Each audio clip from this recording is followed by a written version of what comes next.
You're getting this intangible collaboration among staff, among directors. You're able to talk with others and see other people in the hallway who share that same community mission. But because we're so close in proximity, being in this building, we've been able to develop a very specific mission statement and a way to do business so that we make sure we're not duplicating services, but that we're reaching the kids who really need us both the most. I felt that agencies, a number of nonprofits could come together in one facility and really began to create some efficiencies and also give the agencies the opportunity to focus more of their resources on providing or carrying out their mission versus worrying about building issues. Well, in addition to the kind of technology and phones, the things that the agencies aren't experts at, like finance and human resources, many of those things were ones that we were very undercapitalized in.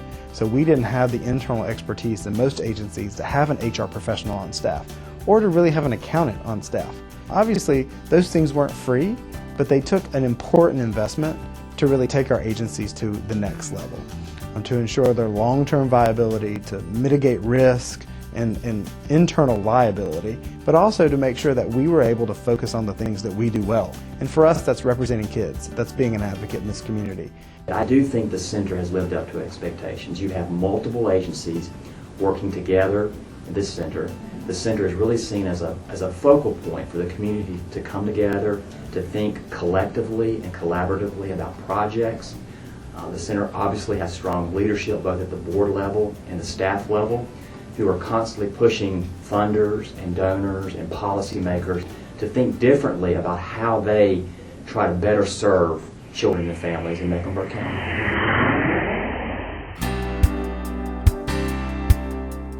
Some of the principal donors that we were seeking funds from came to us and said that it has to be more than that in order to get the community involved, that it has to be more than long-term, secure, good space. It has to produce some sort of additional benefit for the community, that we needed to go beyond just a real estate deal and turn it into something that would produce collaboration.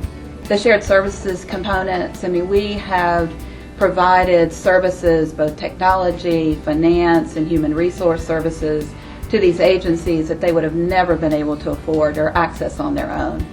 Prior to moving in this building, we had computers that were donated to us and they were down more than they were up.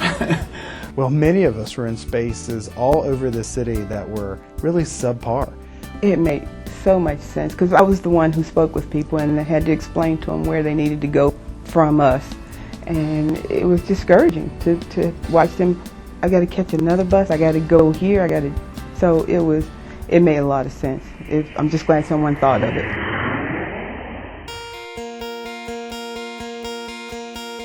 We now have a central place for clients to come. I think there's a lot of sharing between the agencies of particular clients, and it's accessible by public transportation. Once they were all in the same building, where collaboration previously was something that required a significant amount of forethought or input, that this just happened. And I really think that it has provided for the community a greater resource than simply a group of agencies in one building. Just the physical space itself has really become the hub for services around children and families. So there are people teaming in and out of this building all day, every day. And they come here for one service, but then they learn about other agencies and they get connected with other things that their family needs.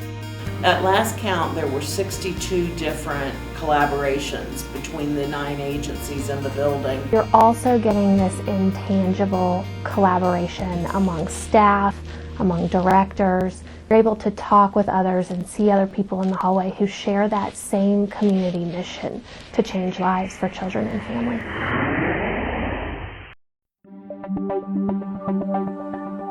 Shared services is, as was initially conceived, a vehicle for providing back office services, and really it ended up being primarily financial accounting assistance and HR support.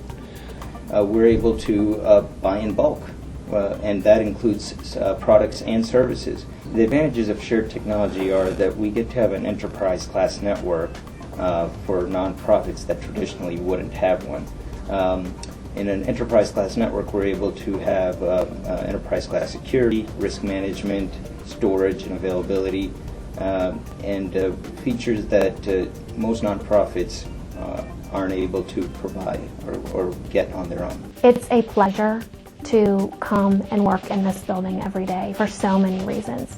There's the operational piece, there's the piece around just collaboration and making sure that we are communicating and being able to do our work as well as we possibly can with the other agencies. But there's also this intangible, this feeling that when you walk in these doors, everyone else who's in this building is working towards the same thing. We talk to one another, they call me if they need something. There might be an easy way that I found to do things, and I share that with them. They share things with me. It's just been a good all around, just helpful. For me, probably one of the hardest things about being a nonprofit executive is that it can be a lonely position. And in this building, you have an immediate support group of other nonprofit executives who are raising money and administering programs and serving people and really working through the same issues that you are.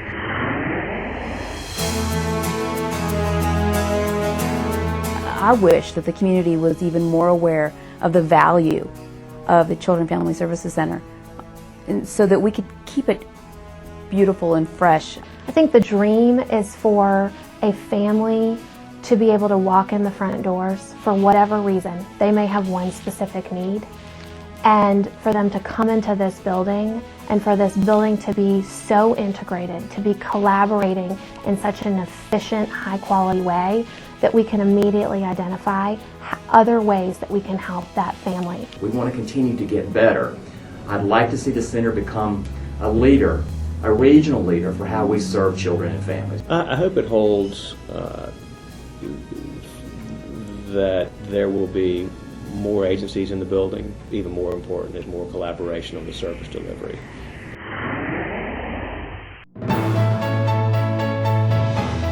I'm just really proud to be part of this work. I'm really proud of the Children and Family Services Center. I'm proud that we're on the cutting edge of how nonprofits work together for a larger community impact. And I just want everybody in this community to know that this is really a gem of our community. The last count, we had almost 100,000 clients coming through. The number was just shy of 98,000. And when you think about Charlotte and the size of Charlotte and the need of Charlotte, that's pretty impressive. From the community point of view, I think this has been a wonderful investment and that's paying big dividends. Just been a real magic place. I think it's transformed so many families. So by being part of the collaboration, we're expanding our reach. We're able to touch even more students than the ones who are on our caseload. The big payoff is to the community, because every dollar saved within the agencies then gets reprogrammed to the services for the most needy of the folks in our community.